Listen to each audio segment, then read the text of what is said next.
But I really don't have any regrets. I really don't. I've lived exactly how I've wanted to. I've tried my hardest every single time. I didn't win the matches that maybe I should have always won, but I really gave it my all. So that for me is enough.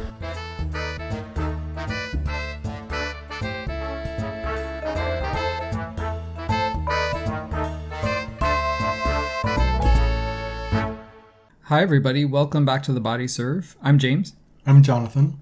And we are finally coming to the end of this ghastly year.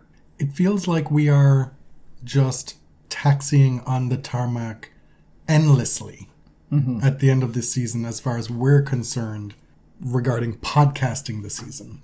It feels like we can't get in to the terminal fast enough. But we still got one more episode after this one. We can't get it finished fast enough, but we still manage to stall at every turn. Well, I mean, it's been, by the time this comes out, it'll have been around 8 days since the last episode. That's, entirely reasonable to recap an entire season. Yeah. Granted, half of what a normal season would have been, if that. Now, we've been talking about this year as terrible as a cliché, because there's really no guarantee that next year will be better. Sorry to be a pessimist. But our worries and troubles are not going to end when the clock strikes 2021. Or even when, this COVID stuff is behind us, specifically as it pertains to tennis. If the tour gets back to some semblance of normalcy, we can still expect the regular bullshit that keeps snowballing, it seems, from year to year, especially on the men's side. So, But, one byproduct of this year is that it in some ways allowed us to look past some of that normal bullshit that we're used to and focus on things that are a bit more important. Are you saying some things are just manufactured drama? No, I'm saying that sometimes the smaller things need to be put into perspective in a year like this. And what are some of those things from this year that when you look back at them now, you're tempted to think, well, who cares? Well, I remember earlier in the year, the WTA was rolling out their coaching from the stands policy. I think they were going to start that in February. They were also going to do some beta testing on electronic line calling in Charleston. And so those are the things that typically get tennis watchers riled up a bit. And actual proper usage of the word beta there. Right. And now it's like, who cares? Why did we ever care? They implemented coaching, and that was no big deal, especially in light of all the other unusual things that happened when tennis restarted. Electronic line calling happened. It happened. But that's going to be a bigger thing going forward, I think. The electronic line calling, that's not something that we're going to be able to escape. Right. And it doesn't mean that it's not important, but the typical controversies that we were expecting to happen this year were just eclipsed by much larger problems. So much of what we went back and looked at for this episode surprised me that it happened in 2020. Maria Sharapova retired in 2020. That feels like a couple of years ago, at least. Yeah, a lot was squeezed into January and February of this year that I totally forgot about. And it's not totally dissimilar from any year. January, February is busy to begin with in a normal year.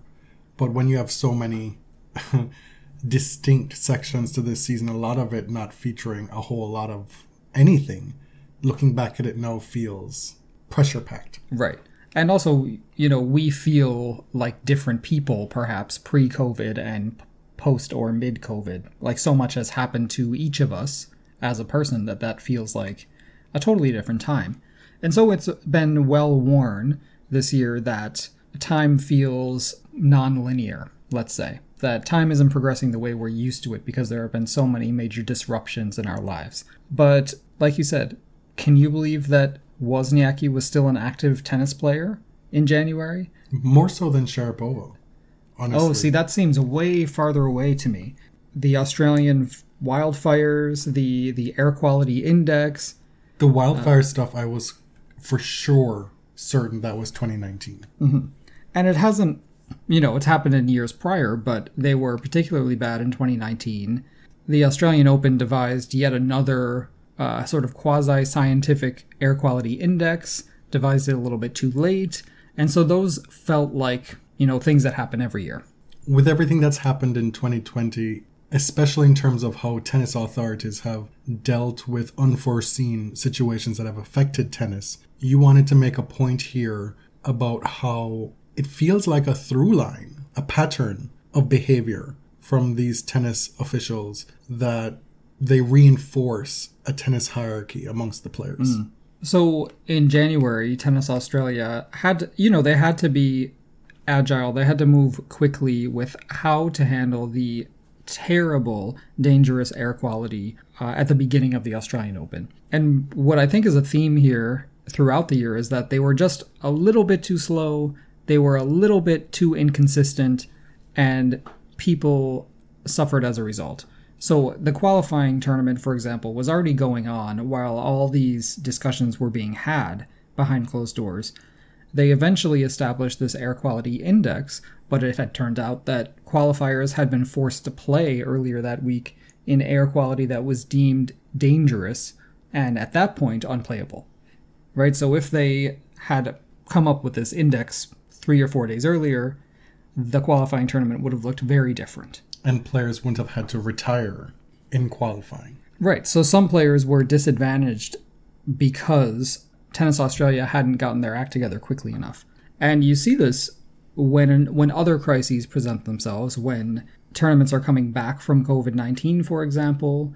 We come back in August, and there's still a lot of uncertainty about how the bubble's going to work, who's going to be allowed in, how early you have to arrive, what happens if your coach or your physio tests positive, are you ejected from the tournament?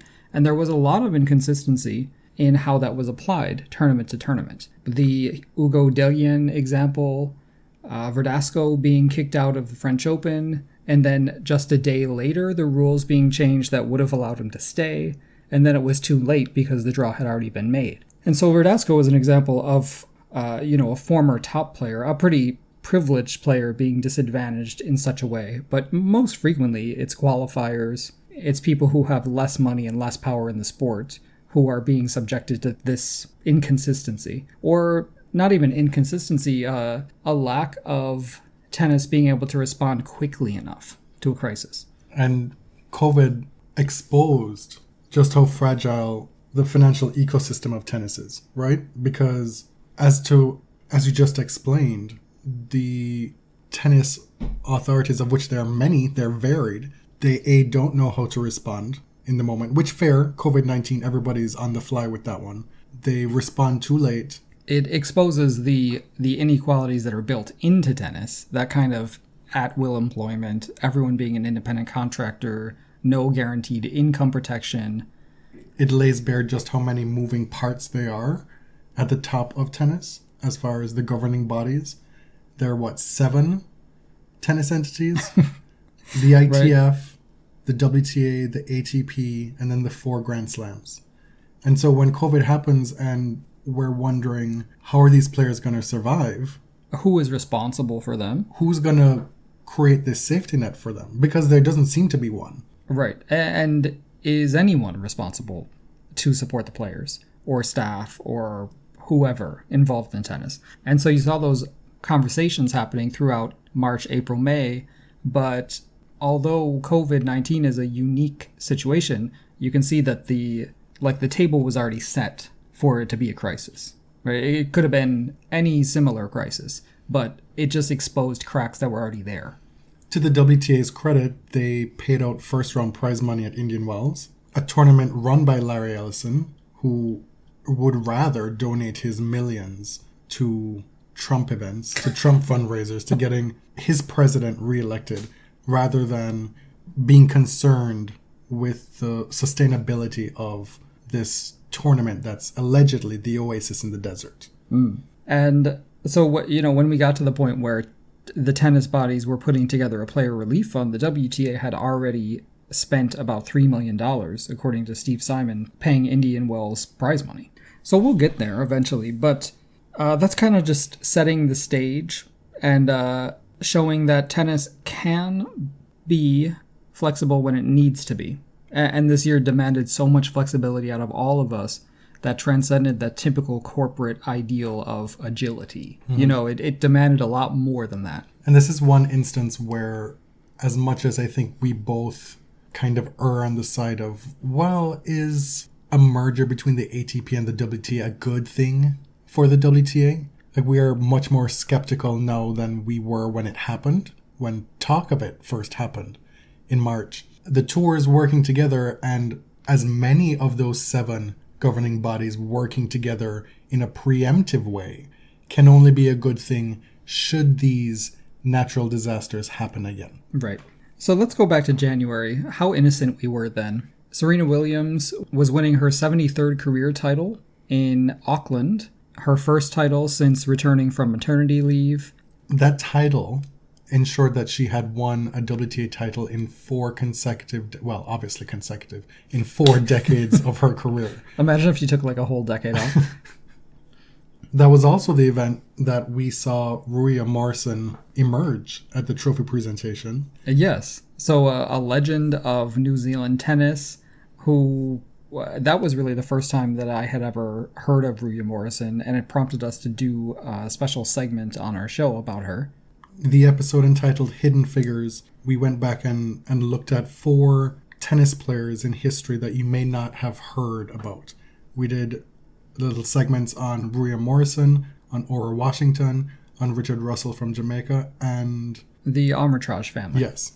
Also in January, Karolina Pliskova defended her title in Brisbane, defeating Madison Keys. God, I totally forgot that Madison Keys was in that final. Brisbane is always a really stacked draw. But this year was one of the most packed draws you'll ever see at that level on the WTA. And what's interesting is that when tennis restarted, every draw was like that. Everywhere you go, because there was such a scarcity of tournaments to be played. Madison only played 5 tournaments this year, making the 3rd round in Australia and the US Open, 1st round in Cincinnati, as well as in Roland Garros. Yeah, former semifinalist there. I was saying she'll get a pass for this year because of how unusual it was. But you know the haters are going to be out as soon as we get into 2021. Karolina Pliskova is now working with Sasha Bayan. They made that announcement last week on Twitter.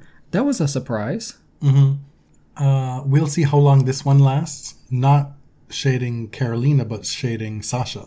Because Sasha now, since he was split with by Naomi Osaka, has been around the block. Mm-hmm. Well, and Karolina has had... Fine, but I don't know her business and I'm not trying to shade her right now. I'm trying to shade Sasha. You can say it's low-hanging fruit, but whatever. One of the more feel-good stories of 2020, and they were few and far between, is Asia Mohammed's success in doubles. Asia Mohammed and Taylor Townsend. Mohammed got her 5th career doubles title at Auckland in January. She and Townsend actually beat Serena Williams and Caroline Wozniacki. Remember that? They played that one tournament together in doubles. That was Townsend's first career doubles title. And then the team added Grand Slam success at Roland Garros, making the quarterfinals. They beat Mertens and Sabalenka at that tournament. At the US Open, they reached the semifinals, beating Dabrowski and Risk for 1. And they won the Oracle Challenger Series at Indian Wells. I just wanted to point out, because this is, one of the few wonderful stories of this year, Asia Mohammed has been out here forever. She was a singles prospect. She's been playing on tour since 2006. She had her first main draw singles match in 2007 and didn't win a title of any kind until 2015 in doubles. And now she's got 5 and a Grand Slam semifinal. Fun fact, and I'm sure we've mentioned this on the show before, but she is the sister of former NBA player, former Minnesota Timberwolf, Shabazz Muhammad. I don't think we have mentioned that, because I did not know that until I looked her up this week. Sania Mirza, a doubles legend, made a comeback in Hobart, winning the title with Nadia Kichenok. Another thing that I did not remember happened in 2020. Right. Ash Barty, your number 1 player. People have been ragging on Ash Barty for being completely absent from the tour since COVID. And even more so because she's retained her year-end ranking without having played damn near any tennis. Right, which is not her fault. No, but folks forget, it seems, that she had a really good start to the year. She won on home soil in Adelaide, historically not an easy thing to do for Australian players, and then she made the semi-finals of the Australian Open. Her best result at the Australian. She also can be credited with contributing to the rise of Sofia Kenin in 2020. She has that on her resume. It's not nothing. No, I mean, she had a really good Australian Open. She beat Elena Rybakina in the third round, Petra Kvitova in the quarterfinal. Petra was the defending runner-up in Australia. And listen, nobody was beating Sofia Kenin this year, so no great shame there. I don't think that's true at all. We saw her lose. Did you see her lose at the Australian Open? In the French Open final, and we saw her lose spectacularly to Brady and Azarenka in Rome, I believe. Love and love. Yes, but she was like a dog with a bone in Australia this year. Sure, there are many arguments you can make in favor of Ms. Kenin. That was just a bit hyperbolic. But do you remember the furor that Ash Barty caused? I mean, she's caused a lot of conversation in 2020. Do you remember the furor she caused when she brought that niece of hers into the press conference after losing her semifinal at the Australian Open as a crutch, as an embarrassment to women? That it was unprofessional. It was insulting to the journalists in the room. That it made women look weak, that she had to use a baby to hide behind her loss. It was a baby. Let's just be real. It was just a baby. And the whole point that Ash was trying to make there was that, listen, it's not that deep. But, when stuff like this happens, you tend to see people's true colors. I mean, some of tennis's leading feminists had some terrible things to say about Ash in that moment. Indeed. Being serious about the Australian Open here, though, what Sofia Kenin did was very impressive. Yes. Look at her last 4 matches. Coco Gauff, Jabeur, Barty, and Muguruza. If you recall, Muguruza was highly favored for that final, and she had just reunited with Conchita Martinez, and then to start off looking unbeatable in Australia, this felt like it was destined to happen. But the narrative with Sofia Kenin, she will F up your plans. Mm-hmm. I was shocked, to paraphrase Serena Williams, at that result. I was not prepared to have this young woman be a major champion just yet.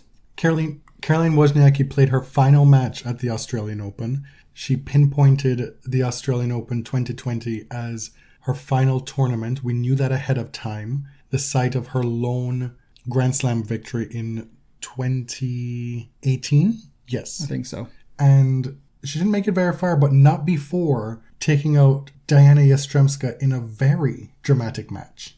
Oh, girl, there were medical timeouts. It was a lot.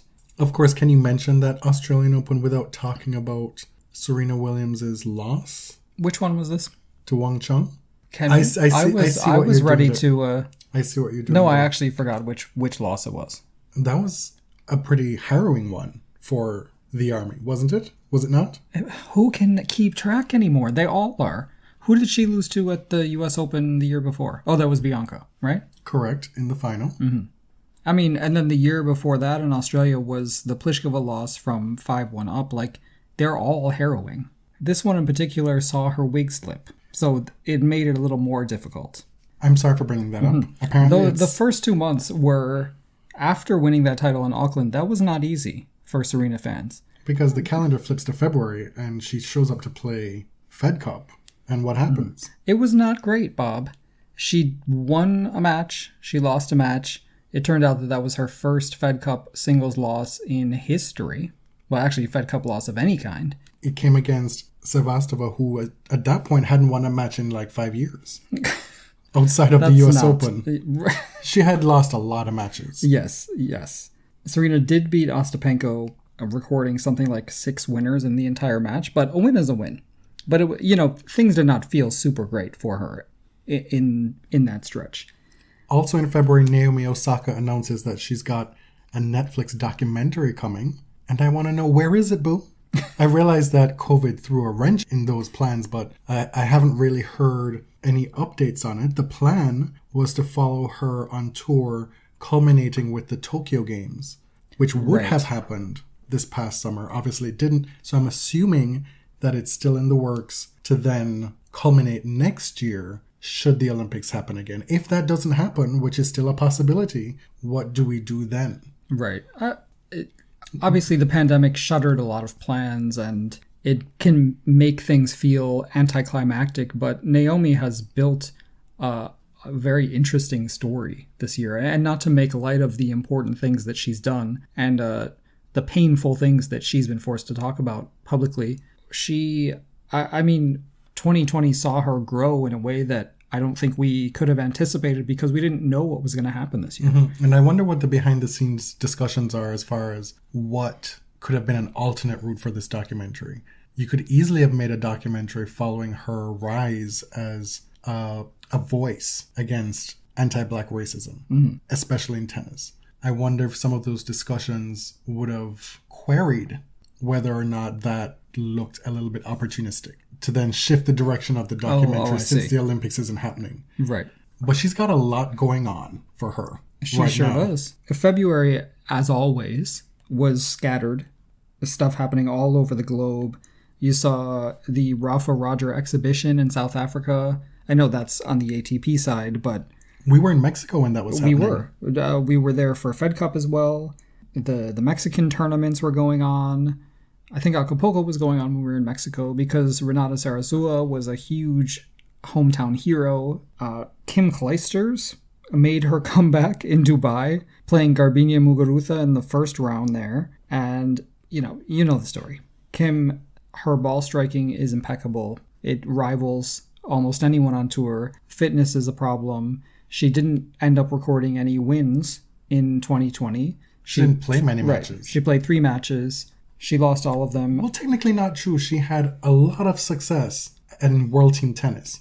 Oh, that's true. She was the breakout star of that event. Mm-hmm. Unbeatable. You're right. She didn't have any full-length match WTA level wins. The closest she came was against Alexandrova at the US Open, where she played an incredibly impressive first set. And as things got to be a bit more competitive, just the lack of match play and fitness started to rear their head. She seems committed to continuing this comeback. And what unfortunate... I mean, COVID was not convenient timing for anybody. But if you are planning a comeback to high-level tennis at the age of 37, this was terrible timing. If Kim wasn't such a nice person, she was probably thinking like, well, fuck my drag. Ruin my comeback. Heather Watson, do you remember? Won a title at the Mexican Open, beating Leylah Fernandez, the young Canadian, in the final. Great start to the year for Leylah. And then right before COVID hits at the end of February, we get the announcement in, Vanity Fair or Vogue? One such publication, Sharapova announces her retirement. There were no drab carpets. So the first 2 months of 2020 saw 2 huge retirements. And I remember thinking, if the Olympics go forward as planned, this is going to be such a huge year for retirements, as has been predicted. The 2 retirements that we saw were not entirely surprising, considering Sharapova's lack of success recently, Wozniacki's problems with rheumatoid arthritis. It seemed like those careers were winding down. We still saw quite a few retirements, but I don't think anywhere near the number we would have if the Olympics happened. Because we're still seeing a lot of players being very vocal about their desire to play the tournament. Hell, we're even seeing, this could be utter nonsense. It's something I saw on Twitter, unverified. But we're even seeing murmurs of Elena Vesnina training to come back for the Olympics next year using a protected ranking. I haven't looked into that. I haven't researched that. That's totally anecdotal. But my point is, there are a lot of folks, I think, who want that to be their last hurrah. And the fact that it did not happen this year means that folks will probably be hanging on for another year. Can you imagine willing to live through this COVID nightmare in tennis? Sharapova's timing could not have been better for her. She was like, I'm good. I see what's coming down the pipeline right now, and no thank you. But for a lot of players, it's like this year was deferred for them. There are a lot of things they probably hope to achieve before they wind down that career. It's like, well, I guess I have to stick around for at least another year. The other retirements of note, Yulia Gergis, Makarova, Jamie Hampton, Vanya King, Parmentier, Mandiminella, Rybakina, TBS Hall of Fame inductee, Yes. Magdalena Rybakina, Carlos Suarez Navarro, and Dadashvili. Let's talk about pre-COVID Rybakina, who was on everyone's list to make a huge slam breakthrough this year, was just tearing the place up. And this is someone I really feel for, who, unlike some of the other players like Brady and Jabeur, who were able to continue that momentum when they came back, it seemed like Rybakina's momentum was broken up. I want to make a hashtag TBS confession here. And folks, if you're listening, reach out to us and tell us which players apply in the same setup. There are just a few players for me that I can't keep them straight in my head. Like, I always mixed up Rybakina and Rybakina. Always. And even if I were to, get there, it took me a couple minutes to get, to sift through the fog in my head. Fair enough, their names are very similar. And then also, Mandiminella and Magdalenette. That one was impossible for me. Just could not do it. Oh, yeah. Yeah. Do you have one? No. I mean, I don't really... For you, it's just telling the Pliskovas apart. Right. Remembering who's right-handed and left-handed, that kind of thing. You keep saying this like it's something that is like, oh yeah, that makes sense. Of course As it if makes it's sense. like not completely absurd. Not with the Pliskovas, but with other players. So if you've got an example of that in your own head, let us know. But back to your point of the tear that Rybakina was on. It's like Reebok, like the shoe, with Ina at the end. She reached the final at Shenzhen, won Hobart, final of St. Petersburg, a final of Dubai, and gave Simona Halep a great final there. And then we get back. She loses in the first round of Cincinnati, second round of the US Open, has another run to the final at Strasbourg, losing to Svitolina, but, another second round of Roland Garros. And clearly, this is someone whose great tennis was a bit interrupted by the long break. Are you saying you're going to be picking her for everything in 2021? Is that where you're setting up? I mean, it's certainly not a bad pick. She finished the year as the ace leader. The calendar turns to March, and this is where everything just goes crazy. Mm-hmm. We had done our GoFundMe a year ago this time. It ended in January, and we'd made travel plans to go to Miami. We were going to be pressing Miami. We were going to Berlin. We were going to the Berlin tournament that was going to happen for the first time. Possibly doing Cincinnati again. Maybe paying our way to actually be on site for the US Open. With all these plans for 2020. And then coronavirus hit. And you were listening back to some of the episodes from around that time. And even for us, we were totally like fish out of water with assessing how this thing was going to play out. Yeah, I remember in the beginning of March, we were trying to think about, well, if Miami still goes on, do we still go? Is it safe to go? And then Indian Wells was canceled and Miami was still holding on. And then it became clear, well, I don't know. I don't think we can go to Miami. That doesn't seem safe. And in Canada, at least, there was such a short window between when we realized how serious it was becoming to the point where workplaces started sending you home, restaurants locked down, everything went into a really serious lockdown.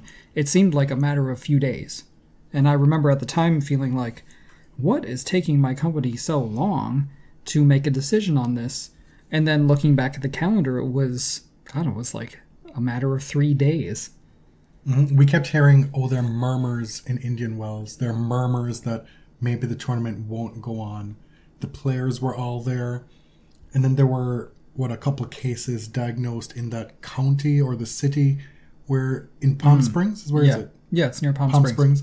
And then it was just like that overnight. It was like, this is done. And then everybody starts to scramble. And the French Open were the ones to make the first big move. Right. So as tournaments start falling off the calendar, some of the more opportunistic tournaments and federations try to make their move. As you said, the French Open tried to just grab a spot in the calendar and unilaterally say, we're going to have it then. When all this is blown over, we're going to have it in September. Laver Cup be damned. And as it turned out, they were not far off from being correct. They were, I guess they were smart to be so brazenly opportunistic. Still selfish, still... Oh, certainly, yeah. Still probably should not have happened, given that the cases, when it did happen, were much larger in volume than when the tournament originally was to be held. Yeah. And then France went into a more serious lockdown really shortly after the tournament was done. On April 1st, Wimbledon cancelled its 2020 tournament. We ended up getting 3 slams in for the year. The Australian Open had already happened. The US Open pushed back its start a couple weeks. They got that out.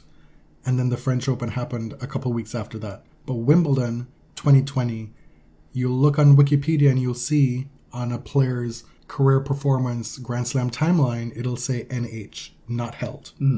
This was the first time that Wimbledon had not been held since World War II. Indian Wells initially was the biggest tournament cancellation in tennis since that period, since the 40s. The image of Wimbledon sort of sitting atop its throne, watching the other tournaments fight each other, is very on brand for them, right? Like, they did all the proper planning. They are way above trying to scramble for their place on the calendar. And the reason why they were able to do that is because they had the luck, some would say the foresight, to have a pandemic insurance policy in place. The money? We'll talk a lot more about how the players reacted to COVID-19 and adjusted their lifestyles on the men's tour because there was a great disparity between the way the women reacted to it and the way the men reacted to it. Women's tennis players, to their credit, were largely quiet during those first few months of COVID lockdown. You didn't hear too much about them. We saw Venus Williams giving us exercise routines on Instagram, right? Having people dropping in to co-star with her. She gave dramatic performances when Grigor Dimitrov made a guest appearance and she got him to show her his abs, and she dramatically fainted. She swooned. Naomi Osaka was doing an interview series on her Instagram. Some of the big stars were just doing social media updates, and that's pretty much it. They were staying out of trouble for the most part. Diana Yastremska was singing. Garbiñe Muguruza was dancing. She opened quite a few eyes to her rhythmic dance moves. Some folks were shocked, as you say, that Serena Williams said, by the way she was able to gasolina up the place. Right. Victoria Azarenka joined TikTok, did a lot of, also dancing videos, but to a lower degree of success. And a lower degree of difficulty. I think those two worked hand in hand as well. Christy On became a TikTok star. But you're seeing the trend here. Most of the women were just doing social media cutesy stuff from their homes, or from their parents' homes, while the guys were complaining about having to pay for lower-ranked players' ways. They were partying on the French Riviera. Saying, yes. I will not contribute to that fund. They're lazy. I will not. Hold on. Moritz is calling. What's that? Oh, you need some? Oh, okay. What were you saying? Excuse me, poor people are talking. But okay, so COVID is happening bad enough, but then tennis and its stars are having to deal with this other huge cultural moment that's happening in the United States with Black Lives Matter. Some are choosing not to deal with it, which is their prerogative. But a lot of the Black American players were given an undue burden because something was happening that affected their community that has been happening for many, many decades and centuries, as it were, but had become so inflamed in May and June. Black Lives Matter, protests against anti-Black racism, against police violence, several high-profile murders of innocent Black people, and, of course, activists can point out that this has been happening for a long time, but it certainly reached a fever pitch combined with a pandemic that was killing Black and brown people at a disproportionate rate, people out of work, in financial distress. It was a lot going on at the same time. And specific to tennis, what I think we saw was quite a few folks beginning to understand how their privilege, their whiteness played a role in all of this. The blinders that they had on, how they refused to see the connectivity of it all. How, okay, you may not think that this affects your life at all, but you play tennis with black players for whom it's a daily experience. Do you remember Taylor Townsend giving that interview where she told of how she showed up on site, and it happens many times where not only does she not get recognized, but she gets mistaken for other black players, and then also being routinely checked by security because she couldn't be a tennis player. And so what we got was a lot of players telling stories that they had previously been compelled, whether internally or externally, compelled to hide. Mm-hmm. Hopefully, what we saw back then was quite a few white people in tennis have a somewhat of a come to Jesus moment. Mm-hmm. I mean, to see how this actually is interconnected, how their silence has contributed to this. Mm-hmm. How they have benefited. It was a real illustration of what white privilege meant in a way that maybe they had never understood before. And you actually did see a lot of the older generation kind of open their eyes and humble themselves and try to do some of that work, which I thought was very encouraging. And of course, you saw some people determinedly refuse to do that work. Mm-hmm. You know, you saw Lisa Raymond and her sidekick. I thought you were going to say Lisa Rinna. Like, what did she do? You saw Lisa Raymond and her sidekick repeatedly dip their foot in the Blue Lives Matter movement. Yes, bolstered by John Isner. Her sidekick being Ali Kick, who at one point created a fake Twitter account to tweet at Chanda Rubin, and Chanda knew exactly to whom she was speaking and exposed her, and then Ali had to apologize, and it was one of the most bizarre interactions you'll ever see. She said it was a friend who did it, that it wasn't her who did it. It was... But did it, like, with her blessing? What? Don't listen to the lies. Liza Minnelli lies. Anyway, hats off to Chanda Rubin for doing the Lord's work on social media during this time. Because she had to do it on Tennis Channel, on her own social media, in the commentary booth. The woman does not sleep. Like, she's one of the few voices in the spaces in which she exists that is kind of the expert, right? Like, there's a lot of pressure on people like her because she's got to speak truth to white people who just now discovered that this is a thing. Can you imagine the fatigue that she must have felt during that time, having to go on air in this uncertain time, having to worry about her own black child in this environment, and then having to deal with these vermin on social media. Like swatting away cockroaches on social media, who refuse to get the point that this is about actual black people being murdered on a daily basis by institutions that are supposed to protect them. Right. So I don't know where we are at this point, and now that that turd in the White House is no longer president, I hope that people don't think that that's the fix. You know, because Black Lives Matter was born during the Obama presidency. Like, these problems don't go away when Trump goes away. But I think that in the U.S., we've come a long way culturally in the things that are allowed to be spoken and the things that are actually understood by a larger number of people. Now, whether that will result in real wholesale change is yet to be seen. But we did see a profound cultural shift this year. And tennis was part of it. Not from Bethany Maddox-Sands and Tennis United. No, so that happened. That's really all I have to say about that. I will say that hopefully, and thanks to the work of Naomi Osaka and Coco Gauff, Sloane Stephens, Madison Keys, building on the work that Venus and Serena have done, who built on the work that the likes of Zina Garrison and Leslie Allen, Althea Gibson, the blood, sweat, and tears that they shed throughout their lives and careers, that the WTA is positioned now, hopefully, to deal with this better going forward, that they can be agents of real change in women's tennis. Now, while all this was going on, we were still in the midst of a pretty serious crisis in tennis. But tournaments were falling off the calendar left and right.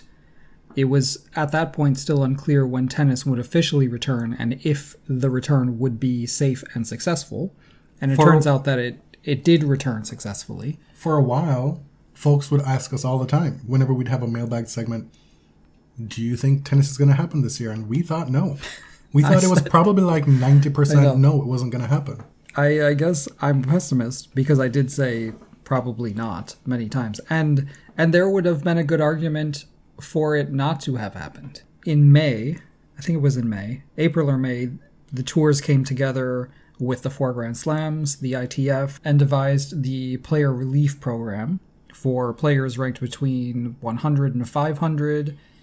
They raised millions of dollars, and then each tour would have the opportunity to figure out how that was to be disseminated. So the WTA decided to pay $10,400 to eligible players, and they paid it in 2 installments. There was, as you remember, a lot of discussion about that on both the WTA Player Council and the ATP Player Council. Some of the male players were a lot more vocal about where they believed their money, quote-unquote, their money should go. The whole top players paying into the fund was struck down. That was turned into a completely voluntary thing. But there was a proposal early on where top players would have to pay in some of their own money.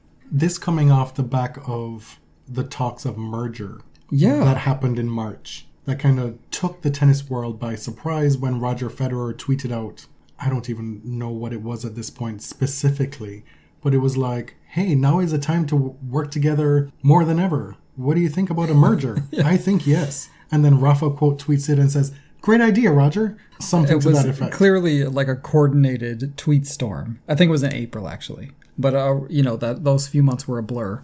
And early on, none of us had any idea what to make of it. It didn't even seem that tennis journalists were in the know. Usually you expect, okay, one of the top tennis reporters will come out with a story in a week and make sense of this stuff we were all conjecturing about the week before. But it didn't really become clearer until, I would say, toward the end of the year, it became a little bit clearer with the WTA's new marketing campaign, as one example. But the Player Relief Fund was kind of one of the first acts where they acted in kind of a harmonious way, the two associations. It seems that announcement by Federer or that statement by Federer was a lot of bluster, whereas for something like this to happen will take a lot of groundwork. Yeah. And we've seen a little bit of that so far. Tennis returns in August.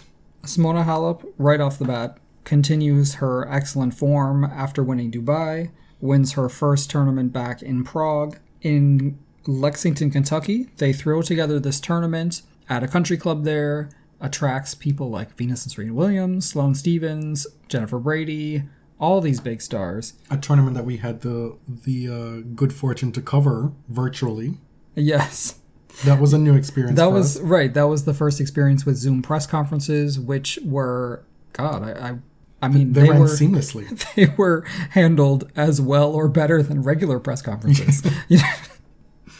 And I'm sure the players probably like not having to talk to us in real life, Jennifer Brady continued her excellent 2020 by winning Kentucky. At that same tournament, we saw Venus debut a new game, an abbreviated serve, a different technique on her forehand. She started by blitzing Victoria Azarenka in the first round of Kentucky. I mean, it was stunning tennis. One of the big stories of the summer and fall obviously became Victoria Azarenka's incredible career resurgence, which there was no evidence of that in Kentucky. No. Not many could have predicted that based on the match against Venus, especially because Venus didn't go forward and have any success for the rest of the season. When Venus is playing well, it's a good matchup for her against Vika. But Azarenka, I mean, you know what she did in Cincinnati. She beat 3 seeds, including Naomi Osaka. In a walkover in the final. Right. That the end stages of that tournament were, I mean, there was new news coming out every few minutes. The tournament was happening the same week that Jacob Blake was murdered in Kenosha, Wisconsin by police. You saw protests across the WNBA, NBA, Major League Baseball, and then tennis. Naomi Osaka refused to take the court for, I believe, what was her semifinal match in Cincinnati. And eventually the tournament decided to pause play on that day. Negotiations to figure out how we're going to move forward. We don't, to this day, don't know the full 100 of how that played out. Initially, we were told that Naomi wouldn't, that she was done. She withdrew, right? And then the next day we hear that, well, the entire tournament is taking a break today to honor these protests. And Naomi will be back the following day to actually play her semifinal. And people are like, well, she already withdrew. That's not allowed. She can't do that. And technically she didn't. She just said she would not go on court that day. She didn't say she had withdrawn from the tournament. Even if she did, you still have to formally withdraw from the tournament. Mm-hmm. So the point at which negotiations start happening with her after she said it on social media is not something that she has to be held to by the tournament if she hasn't officially withdrawn from the tournament. Mm. The behind the scenes of what happened over those few days is a story that I hope will someday be told, because we've heard rumors, but I want to know what really happened. I hope that's caught on camera for that Netflix documentary. Yeah. Because shortly after, Novak Djokovic, Vasek Pospisil, and a bunch of ATP players announced the formation of the Professional Tennis Players Association, the PTPA. I only mention it because apparently it includes women. Mm-hmm. I've heard. But it also was birthed in part because of Naomi's withdrawal. Or was sped up a little bit because of the chaos that was going on and the behind tournament's unilateral decision to suspend play and how that affected the men without their consent or consultation. Think about that for a second. So Cincinnati happened in New York on the US Open grounds. We get a week off, the top players get a week off, and we're right into the US Open. It's kind of the same bubble, but not really, because there were, new players were flying in all the time. I think the latest you could fly in and join the bubble was 4 days before the tournament, so some players were scrambling to reach it early on. Benoit Paire tested positive for COVID-19 at the US Open, and he had been around something like 11 or 12 other players. The French card game. Yes. Playing cards in the lobby of the hotel. Benoit Paire tested positive shortly after that fateful card game. Kiki Mladenovic is one of the players who had to be removed from the tournament, and her partner Timea Babos had to pull out of doubles as well. And this set off just a legendary shit fit by Mladenovic. There were a lot of accusations, a lot of speculation about false positives. That's a buzzword in tennis this year, false positives. And, I get it. I get being upset. I don't agree with how she handled it. I felt like it was really insensitive to people who are actually suffering with COVID-19. But she and Babos did have a chance, feasibly, to sweep the slams in 2020. And they had won the previous year's WTA finals. That's a stretch. Oh, yeah. Only one slam had been played to that point. That's true. But they were clearly the top doubles team in the world.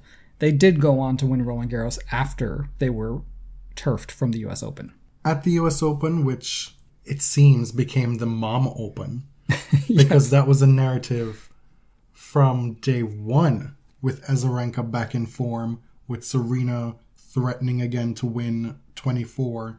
And then we had a big comeback run by Svetlana Pironkova, making the quarterfinals. So you had these three... Oh, and we also had Kim Clijsters playing. Mm-hmm. So that's what people ran with for that tournament. There were some... the later stages of that tournament was exciting. You had some very surprising runs by Pironkova, who beat Muguruza in the second round, Shelby Rogers, who reached the quarterfinals, Putintseva in the quarterfinals, and then Brady making the semis and giving us what many feel is the best match of the year. Those women's semis delivered in a way that, rivals any of the women's semis of the past 5-10 years. That semifinal match that you referenced there is Naomi Osaka beating Jennifer Brady. Mm-hmm. It was a straight sets win, but it was still impeccable tennis. And the other semi was Serena and Vika, which was a really exciting match. And Serena eventually was slowed down by this Achilles injury. In the final, Naomi Osaka, it felt like her moment, given everything that she had done, the entire quarantine that she had done in Cincinnati, the burden that she had assumed for herself as being the voice of her generation, as the one to make a change in tennis, to put her hand up. It felt fitting that she would win this tournament. Beating Victoria Azarenka in 3 sets. I say that now that it felt fitting, but it also felt fitting if Vika would have won it, based on the run that she had been on. Oh, yeah. It was fitting that the two of them would be in that final, given that they would have both been in the Cincinnati final, 3 weeks prior? That final that was not held because Naomi had to issue a walkover because of injury. And in that first set, Victoria Azarenka looked unbeatable. It was flawless tennis. She looked like a woman on a mission. This sport being one of momentum swings, and a sport where it's so difficult to stem the tide of an opponent who is in the midst of one of those purple patches, as I like to call them. Naomi Osaka found a way in that match. We went from a hectic January, February to nothing going on in tennis on the court from March through the end of July. What's that? A good 5 months of no tennis. And then we pick back up in August, and it's tennis going at a breakneck speed through August, September, and into the start of October. Right. And a lot of players chose to play either the US Open or Roland Garros. There were a lot of withdrawals on both sides, which were totally understandable. There was such a short gap in between the two surfaces. Because remember, too, we didn't know what the protocols would be for being able to travel from Europe to the United States, what the quarantine requirements would be should players decide to do both. There was a lot of hand-wringing by some of the top players who, again, didn't necessarily paint themselves in the best light for wanting preferential treatment. Right. And now that the Australian Open negotiations are pretty much wrapped up, the discussions were described as chaotic behind the scenes, but they have the luxury of time, right? They have a tournament that would have started minimum a month and a half to 2 months away. These were tournaments that were scheduled to be held in 2 weeks, in 3 weeks, and they have to figure out between European governments and tennis federations, what are the rules about quarantining? Like, if I leave Europe as a European player and go to the US Open, how long will I have to quarantine once I come back? Right. Or like, will Given I that be there's able to? such a short turnaround between the US Open and the French Open. These were actually valid concerns and things that people needed to know. It just so happened that with everybody scrambling, it was difficult to get an answer justifiably. But in the midst of all that, this is one of those moments where strife and turmoil kind of reveals character rather than builds it, right? Yes. Simona Halep is one of the players who chose not to come to the US Open. And moving on to clay, she wins the very first tournament, Rome, beating Pliskova in the final, looks unassailable on this surface, has had a ton of success this year. Because she also won the comeback tournament, where was it, Prague? Yes. So she's heading into the French Open, having won the clay tournament in Prague upon resumption, hanging out, practicing for a few more weeks, and then showing up to this big tournament in Rome, a delayed Rome tournament, beating Pliskova in the final. And so she heads into the French Open with as much momentum as one could have in this year.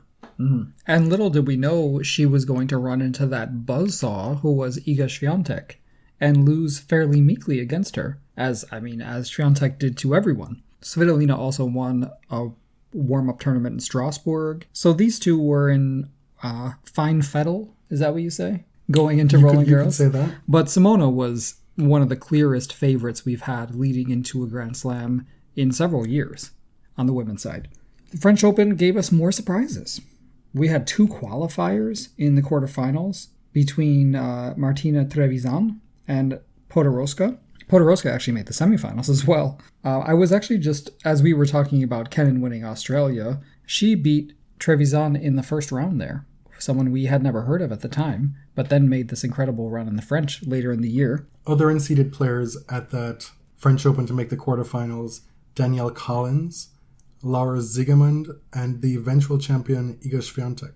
We've talked a lot about Swiatek's run, and it was hard to describe how dominant it was, but her year leading up to it was pretty ho-hum, right? Coming off that incredible tournament, you want to put her in the conversation of Player of the Year, but the rest of her season doesn't really make that argument for you.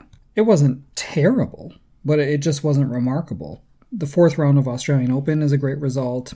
3rd round of the US. She lost in the 1st round of Rome to Roos, which was surprising, and the 1st round of Cincinnati. But talk about, like, an incredible performance to bring you into the next year. Everybody's talking about her. Sure. Momentum in this sport right now is as fickle as it's ever been. So Yeah. I would hesitate to put too great an expectation on Swiatek for next year. We've seen it also time and again with WTA stars, young up-and-coming WTA stars. It takes them a while to really string things together. The closest that we've had in the last 5 years is Naomi Osaka. And even then it felt like, okay, you got the first 2 back-to-back, and then what's happening here? Remember Sarah Irani's tantrum at the French Open? The Vapanculo? Yes. Did I say that okay? Yes, I just saw a great TikTok where a child asked her grandmother to explain what that meant in the literal translation, which was hilarious. It just means go fuck yourself, right? No, I'm not going to translate it. How bad is it? No, I'm not going to translate it. Can you give us a I'll hint? just tell you that culo means ass. Go do something to yourself in the... Right. Okay. That I mean, requires that's some literal. requires some agility. NT Way. So she freaked out about Kiki Burton's injury timeouts, the fact that Kiki ended up winning, leaving the court in a wheelchair, and then she spotted Kiki in the player restaurant after. That really pissed her off. Apparently, when you're injured, you need to go on a fast. Right. You need to fast for 2 days and out of sight of Sarah Irani. But Sarah left the court screaming, and that aged really well, I would say, because Burton's actually had to get surgery for an Achilles injury. So I expect the apology is forthcoming. I would too. I mean, we're talking about one of the classiest players on the WTA. Yes. I would expect nothing I less. think we should put that in our letter to Santa, which is what Sarah told us last year. It's quite the callback there that Yes. you did. You know, coming full circle. After the French Open, I don't think anybody outside of the actual tennis players had much of an appetite for more tennis. Honestly, no. We certainly didn't. Tennis is back. We still didn't think it should have been back. We feel that we're lucky to have been back and pull these events off without incident. Great. But folks are still out here dealing with COVID in their regular lives, going in and out of lockdowns, worrying about their jobs, like the monotony of nothingness Yeah. and everythingness at the same time. And then we're supposed to be excited about add-on tournaments. No disrespect to that gentleman. I wouldn't be able to pick him out on the street if I saw him. But the bandwidth just was not there. So pay these women and let them train for next year. But we got 2 more tournaments in Ostrava and Linz, both of which Sabalenka won. There's not much to report from October and November. These are the tournaments that were not held. Are you ready? Hiroshima, Madrid, Seoul, Beijing, Hong Kong, Tianjin, Nanchang, Luxembourg, Wuhan, Zhengzhou, Guangzhou, Moscow, Tokyo, the WTA Finals, and Zhuhai. A lot of those were from the Asian swing that was canceled earlier in the year. Some of them were European, but that is a lot of money left on the table for the players, for the tournaments, for the WTA. A lot of ranking points left on the table, which, they were cushioned in ranking points this year because it was over the past 20 months. Mm-hmm. Steve Simon was asked about what was the thinking behind not having a WTA finals this year. Because we've seen a few critiques of the WTA recently, and I find them completely absurd. It's just sort of weird this year. Why is the WTA not having tournaments when the ATP has tournaments still going on? Why has the WTA shut it down for the year? Steve Simon said that the WTA finals was not going to happen. It was never really a serious consideration to move the tournament somewhere else, which was what was reported at one point upon resumption, because of existing contracts. And he also felt that doing that would diminish the heft of the event, that there weren't enough tournaments on the year to make that event even close to the level that it once was, or that it tends to be.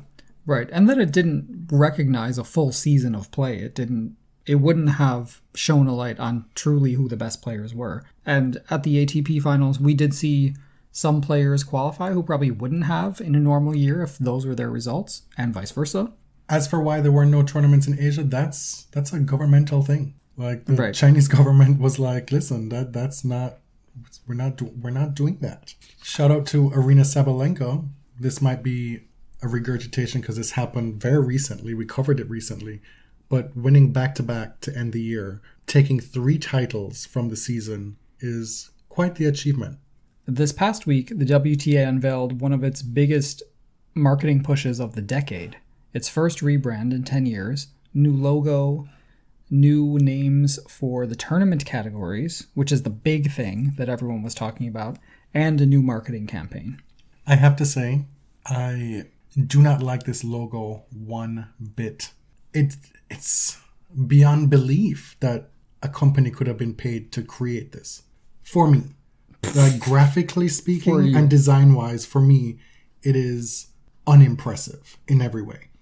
And on top of that, why in this moment am I looking at an image that conjures Karolina Pliskova? Well, that's who you think it looks like? Absolutely. The silhouette of the player silhouette serving? of the player. I mean, they haven't said that it was modeled after anyone. They haven't. But if the idea is to go run-of-the-mill, they've achieved it. No disrespect to Pliskova. Like, you have all these iconic serves in the history of the WTA that are so easily recognizable. Fine, I get it. Serena Williams might not be willing to play ball, is not the most accessible person to the WTA right now. You may also be concerned... Or maybe doesn't represent their future. Yeah, or maybe you want to go in the direction of a player that's going to take the WTA into the future. One easily comes to mind. The hair makes her very recognizable in that silhouette. Yes. The generic nature of this silhouette was a miss for me. I'm sitting there thinking about this, and then I'm like, well, I don't want to be one of those people who is, well, I hate that, and not offer a solution. That's really a tacky thing to do. I'm not a graphic artist. I don't know how difficult this would have been to do, but to get an image with multiple stages of the serve that represent different women throughout history on the WTA tour, kind of passing the ball from past to present. I don't know how hard that would have been to do, if that's something that can be done. Oh, wow. Now, what about, forget the silhouette, just the letters, WTA. It's fine. It's not super exciting. No, but it's fine. The image and the likeness in professional sports as a logo it's an important thing. It's an iconic thing. Think about NBA. You know what that looks like. Right, yes. The other stuff I do like. The attempt to connect the past to the present with the WTA videos that were released en masse. Mm-hmm. Enjoy those. I also feel that maybe the whole I play for this, I play for that, I play for the passion, I play for the fans, I play for the this. It doesn't really hit the way it should. It just doesn't hit the same when multiple players are saying the same answer. Like they were slotted in? Yeah.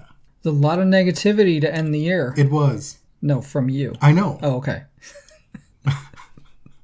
They also recategorized the tournaments, which I'm so happy about, because ever since they started the Premier Mandatory, Premier 5 thing, I'm so confused. I can't remember which is more prestigious, the 5 or the mandatories. So listen, they have adopted something much closer to the ATP, which is, I alluded to earlier in the episode about a new development that brings the merger a little bit closer, at least image-wise. They've gotten rid of the Premier Mandatory, Premier, all that language, and turned the 4 Premier Mandatory events and the Premier 5s into 1000s. So the former mandatories were Indian Wells, Miami, Madrid, Beijing. And the Premier Fives were Doha, Rome, Canada, Cincinnati, and Wuhan. Those are all going to be the 9 1000s to mirror the ATP, which has 9 Masters 1000s. The Premiers will be 500s, and the Internationals will be 250s. Now, there is a slight wrinkle here in that the points don't always line up, unfortunately. So a 1000 event is worth either 1000 or 900 points. A 500 is worth 470 points. The 250s are worth 280, and the 125s are worth 150. Which is the same distribution that's been in place. Yes, but now you've attached a numerical value, like 500, for example, but it's not actually worth 500 points. But it's called a 500 tournament. The intent here is to create continuity between both tours and make it more digestible for fans. Yes. What happens when you get to Cincinnati? Well, here's the thing, right? The argument from the anti-equal pay people have always been, well, Cincinnati on the men's side is a Masters 1000, so that's why they don't have to pay equal prize money. And on the WTA side, it wasn't 1,000. Now you have a tournament that in name is called a 1,000 on both sides, but the points are not equal. And so this, to me, would have been a good way to sort of stop that argument against equal pay and say, well, all of these tournaments are now 1,000s on both tours. They are assigning equal points. You got to pay us the same. And so maybe we're just not quite there yet. Maybe the money is not there. It's a start. It is. That's the year in tennis on the WTA Tour. We'll look back a little bit on our output as far as the WTA is concerned. We want to shout out to some of the WTA legends of the past who we featured in some way or another on the show this year, be it an appearance like we had with Zina Garrison or an appearance in name only in a research episode that we did. Some of the legends that we talked about on the show this year: Monica Seles. We started season 6 with our Monica Seles research episode. Easily one of my favorite things that we did on the show this year. Zina Garrison, we did a research episode on her, and then she reached out and said, hey, I actually really like that. And then we were able to get her on the show, and that was an incredible experience for us, something we hadn't done before. Billie Jean King, Chrissy Everett, Martina Navratilova, Pam Shriver, all featuring heavily in our What's the Point of the WTA If We Don't Stick Together episode. And then we learned a bit about Rhea Morrison, Ora Washington, and some more about Althea Gibson this year. Yeah, so going forward, the plan is hopefully to open 2021 with another long-form sort of episode like that, which highlights a particular part of WTA history. Haven't decided on what that will be yet.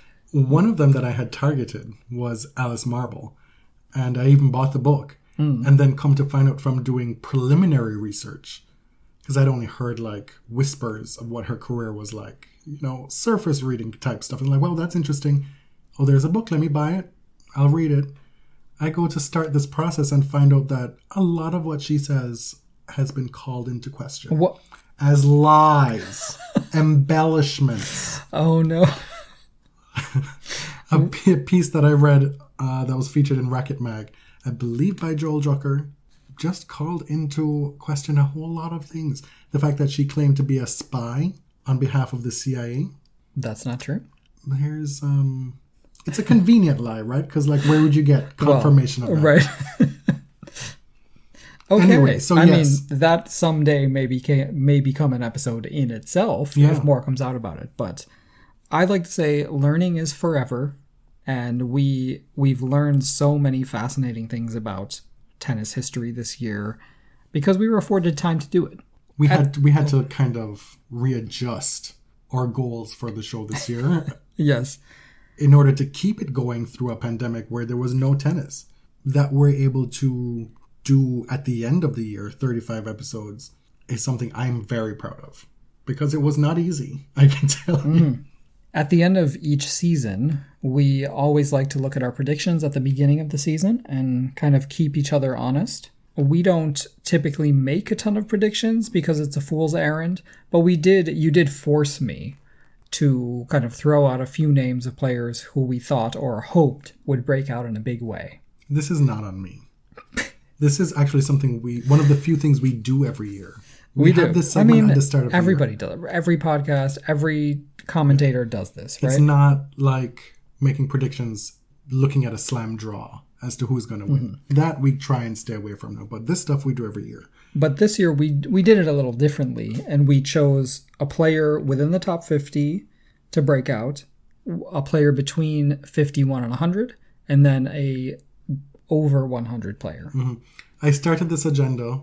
We do it on Google Docs. So I started the agenda, and then you had done some work on it over the span of a couple of days, and I hadn't checked in to see what was going on. And I see that you had put this part about keeping us honest here with the report card, and you expressed what seemed to me excitement that you had gotten so many right. You had it listed there, and then you put in parentheses, James in caps, James in caps, James in caps. And I'm like, I'm on the other side of 30 now, but my memory's not that bad. Like, I'm pretty sure those were my picks. And so what had happened was I copied and pasted it from our agenda for that episode. And what it said was it listed your picks, and then it said my name, as in fill in yours. Like, James, fill in your picks. So at that point, I had worked on the agenda, and I was waiting on you to put in your picks. So then I had to go back and listen to that episode, because I was thinking, like, oh my God, I am so smart. These picks are amazing. And you know what? My picks were not as amazing. I mean, this was a lot of luck on my part. Okay. WTA top 50 player to bust out. I remember saying I'm going to go with an American. It's going to be one of two Americans, and it's going to be Alison Risk to build on her 2019 and get into the top 10. Or it's going to be Jennifer. Well into the top 10. Is that what you said? Yeah. Oh my. Or Jennifer Brady. That was a good one. I said Alexandrova. Which is not a bad pick. But I had the benefit of her just having won Shenzhen in like that first week. You really are keeping yourself honest, aren't you? So she did not have an amazing year, but she did reach the semifinals at St. Petersburg and Linz. She beat Kim Clijsters at the U.S. Open in the first round. But no, she did not have a great year, so I don't think it was a great pick. WTA top 51 to 100. I picked Iga Swiatek. Just to cut you down a little, I'm sure a lot of people picked her at the beginning of the year. Sure, yeah. I picked Kasatkina, which she finally had like a late surge on clay. And I picked Pliskova, which she made the final in Monterey, but otherwise not a great pick either. Players outside the top 100, I picked Katie McNally. Not that great of a pick. In doubles, yes. You didn't. I see you listed here.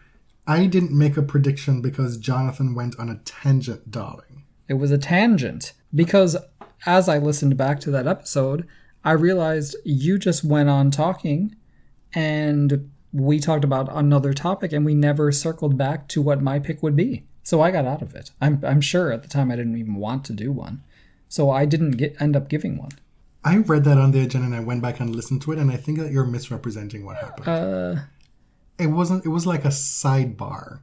You just isn't that what a tangent is? No, a tangent is more long-winded, more winding. It's a long and winding road that gets you all kind of foggy and twisted in the head to the point where you don't remember where you were. You lose your bearings. Anyway, you just didn't want to do it. You didn't press me on it, so that there is the crux of that matter. That brings us to the end of our 2020 WTA season for the Body Serve. My name is Jonathan. You can find me on Twitter at tennis_John. And I'm James at ElliotJMR.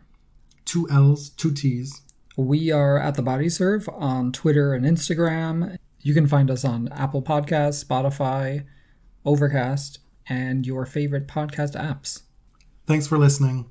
Till next time. Thank you very much.